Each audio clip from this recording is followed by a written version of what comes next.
Welcome to Triple R Financial. Remember to follow me on all my social media platforms by searching triple_R_financial. I'll also put the links in the description below. Being poor isn't just about not having enough money. It's when your income is less than what you need just to survive. Your necessities. There's nothing left to save, no corners left to cut. You're not wasting money because there's no money to waste. This constant stress takes a toll on your physical, mental, and emotional health. Many people say there are complicated steps to becoming rich. But I believe there is only one crucial first step: knowing your financial value as an employee, and then working to increase it. Today, I want to talk about a trend I've been seeing, perfectly captured in a recent video by Simon Squibb. He asked a stranger on the street if they'd rather have his book on getting rich or $10,000 in cash. It reminds me of that classic riddle: would you take $1 million now, or a single penny that doubles every day for a month? We all know the penny is the right answer, mathematically. But real life isn't a math problem. This whole book versus cash idea hits close to home for me. It reminds me of a story about a so-called friend and a book he gave me. Back in my early 20s, I was struggling. I got a call at work from my bank. They told me the minimum payment on my credit card was 14 days past due. If it hit 15 days, they'd report it to the credit bureau, and my credit score would take a serious hit. I explained I was getting paid the very next day, but the bank employee just repeated the warning, cold as ice. I was panicked. I left work early, desperate to borrow the money. I even ended up standing outside the bank, asking people I knew, begging strangers. It was humiliating. Then, round 4:30, a rich friend of mine pulled up. I rushed over and explained my situation, hoping for a lifeline. Instead of helping, he spent the next 30 minutes lecturing me.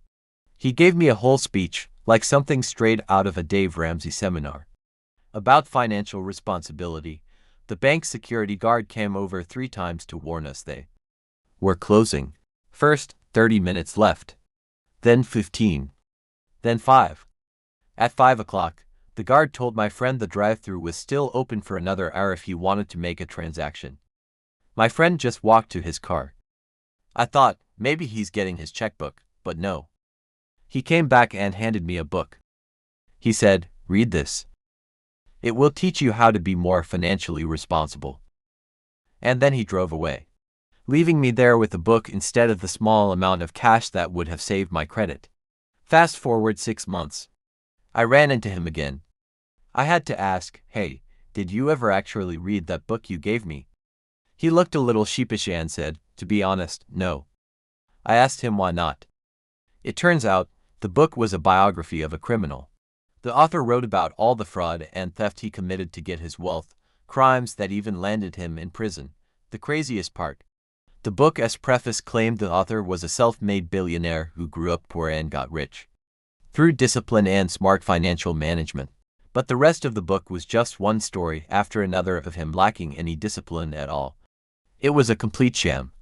The moral of my story is this: I wasted so much time reading that fraudulent novel, time I can never get back.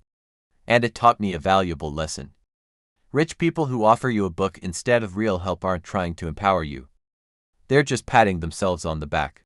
Don't trust everything you read, and be skeptical of anyone who offers you knowledge when what you really need is a concrete solution. That $10,000 in the video, that could have paid off debt, been an emergency fund, or even a down payment. A book can't do that. Thank you for watching. If you found this story insightful, please like and share this video to show your support. It really helps the channel grow. Also, subscribe and hit the notification bell so you don't miss any future content.